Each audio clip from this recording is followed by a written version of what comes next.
দেশকে রাজনৈতিক সংকট থেকে মুক্ত করতে রাষ্ট্রপতি একটি শক্তিশালী নির্বাচন কমিশন গঠন করবেন বলে আশা প্রকাশ করেছেন বিএনপি মহাসচিব মির্জা ফখরুল ইসলাম আলমগীর।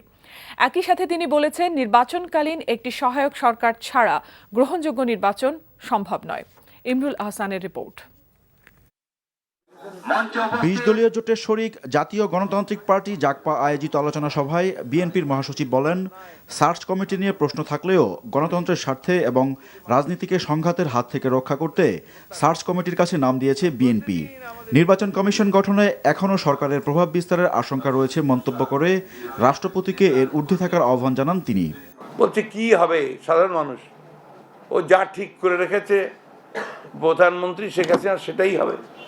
আপনি সমগ্র বাংলাদেশের রাষ্ট্রপতি, আমরা আশা করব এই দীর্ঘ অভিজ্ঞ রাজনীতিক তিনি আজকে যে জায়গায় আছেন সেখান থেকে তিনি জাতিকে এই সংকট থেকে মুক্ত করতে পারেন। তিনি একটি নির্বাচন কমিশন দেবেন, যে নির্বাচন কমিশন অন্তত শক্তিশালী হয়ে দাঁড়াতে পারবে। শুধু নির্বাচন কমিশন নিরপেক্ষ হলেই হবে না, নির্বাচনকালীন সময় যে সরকারটা থাকবে তাকে সম্পূর্ণ নিরপেক্ষ হতে হবে, একটি সহায়ক সরকারের অধীনে এবং সকল দলের কাছে গ্রহণযোগ্য হতে হবে। সেই নির্বাচন ইনক্লুসিভ হতে হবে, অ্যাকসেপ্টেবল হতে হবে। যে আজকে আপনারা যে ব্যবস্থাটি করেছেন, এই ব্যবস্থার অধীনে আমরা যদি ক্ষমতায় যেতে চাই, আপনারা তখন কি সেই ব্যবস্থাটাকে মেনে নেবেন? আওয়ামী লীগ রাজনৈতিকভাবে দেউলিয়া হয়ে বিএনপিকে রাজনৈতিকভাবে মোকাবেলার ক্ষমতা হারিয়েছে বলে মন্তব্য করেন মির্জা ফখরুল। সরকার তো আওয়ামী লীগ চালায় না, সরকার তো চালাচ্ছে এখন পোশাকধারী লোকেরা।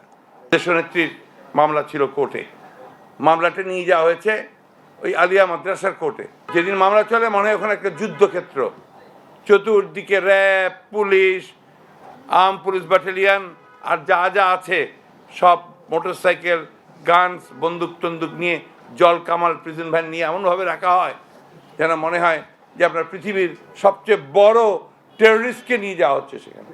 সিরাজগঞ্জে আওয়ামী লীগের সংঘর্ষে এক সাংবাদিকের নিহত হওয়ার প্রসঙ্গ তুলে ধরে বিএনপির মহাসচিব বলেন, এর আগে কোনো সরকারের আমলে সাংবাদিকরা এত নির্যাতন হয়রানির শিকার হয়নি।